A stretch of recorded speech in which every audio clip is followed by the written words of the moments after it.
السلام علیکم ورحمت الله وبرکاته. هیله لرم چې تاسو به ټول جوړ خوشحاله یاست او تاسو به ګورئ A to Z الکترونکس یوټیوب چینل. یو ځل بیا ستاسو په درون خدمت کې حاضر یم. نن به زموږ ټاپک کې چې موږ به د سولر ته چې کوم ډایوډ بکسه ده دا به موږ په څه طریقې سره د چینج کوو. د دې ټوټل طریقه به درخیم او بل د دې چې کله خراب وي د دې علامات په څه نو ګوره تاسو بالکل کتلی شئ دا زموږ سره چې کوم ډایوډ بکسه ده اکثر دا څو وجونو خرابېږي.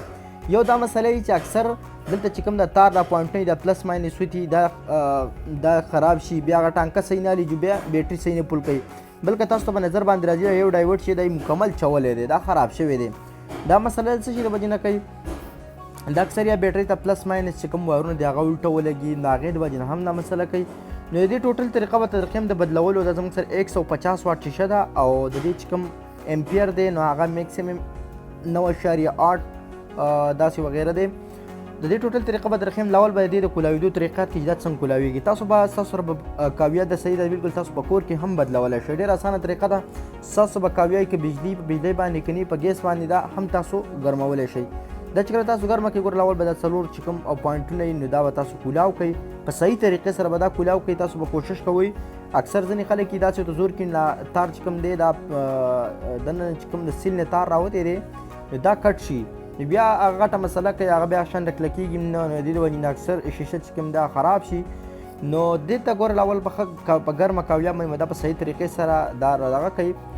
ټانکې به ترې کولاو کوي. چې کله هم ټانکې کولاو کړلې نو بیا به تاسو چوړکۍ به راواخلئ عامه چې کومه چوړکۍ دا به داسې په دې طریقې سره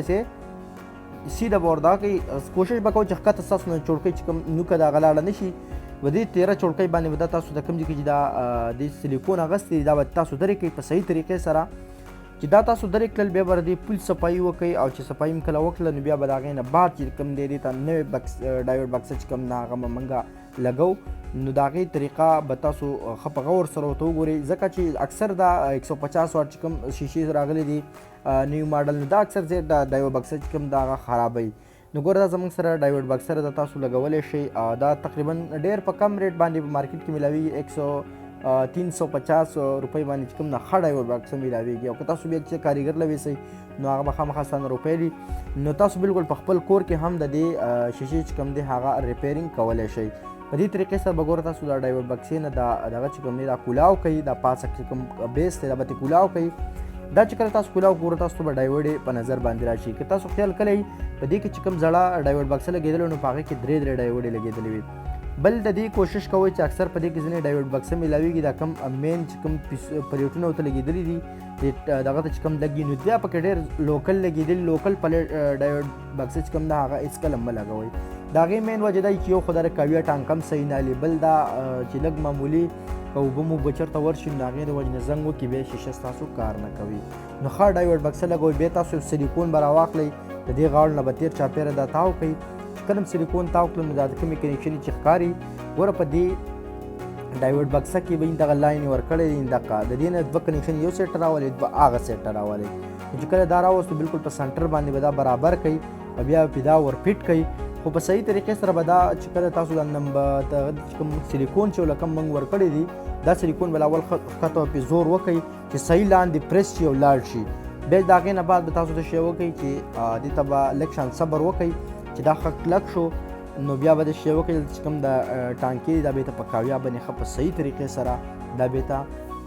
قلعی به له ورکوئ سولډر به یې کوئ د هغې نه بعد بیا دا تاسو چې کوم دی هغه چیک کوئ. دا ګوره کاویه چې کله تاسو دې له ورکوئ ګوره دا به لاول تاسو د لاندې چې کوم پلیټ تاسو ته ښکاري په نظر باندې لاول دې له تاسو سولډر ورکوئ ښه صحیح چې دې کله ښه سولډر اغوستو بیا پرې پاسه چې کوم کنیکشن دی د سولډر نه چې کوم کنیکشن راوتی سیل نه نو هغه پې تاسو بیا پریس کولی شئ. نو ډېره زیاته اسانه طریقه ده. نو مال چې زه دا ویډیو د خپلو ملګرو سره شیر کړم نو انشاءالله چې ویډیو به ستاسو خوښه شي او که ویډیو مو خوښه شوله نو زموږ د یوټیوب چینل د ځان سره ضرور سبسکرایب کړئ چې هم داسې معلوماتي ویډیوګانې تاسو ته په وخت باندې دررسي. او که تاسو زموږ ویډیو په فیسبوک کې ګورئ نو زموږ د فیسبوک پیج ضرور فالو کړئ نو په هغې کې به تاسو ته هم زموږ ویډیوګانې په وخت باندې میلاویږي. بیا به د هغې نه بعد راشئ چې کله هم ټانکې ښې ولګولې نو بیا به د هغې نه بعد راشئ او دا چې کوم کور دی دا به پې تاسو ورپیټ کړئ. نو دا به زموږ د نننۍ ورځې ویډیو که ویډیو مو خوښه شوي نو خپل ملګرو سره ضرور شیر کړئ. السلام علیکم ورحمت الله وبرکاته.